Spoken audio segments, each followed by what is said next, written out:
ពីព្រឹកថ្ងៃប្រហ័សទី1 ខែឧសភាឆ្នាំ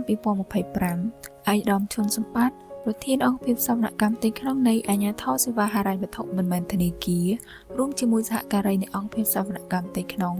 បានរៀបចំកម្មវិធីសប្បុរសធម៌នៅអង្គការវិទ្យាស្ថានអភិវឌ្ឍវប្បធម៌ខ្មែរដែលមានទីតាំងស្ថិតនៅក្នុងទីរួមខេត្តកំពតដើម្បីជួបសំណេះសំណាលសួរសុខទុក្ខនិងបាននាំយកអំណោយជាគ្រឿងឧបភោគបរិភោគមួយចំនួនជូនដល់កុមារកំព្រាដែលកំពុងស្ថិតនៅក្នុងវិទ្យាស្ថាននៅក្នុងជំនួបនេះអង្គភាពសម្រាប់កម្មទីក្នុងបានរៀបចំជាអាហារថ្ងៃត្រង់និងបានផ្ដល់ជូននូវគ្រឿងឧបភោគបរិភោគមួយចំនួនដែលមានដូចជាអង្ករទឹកត្រីមីត្រីខទឹកស៊ីអ៊ីវស្ករអំបិលប៊ីចេងប្រេងឆា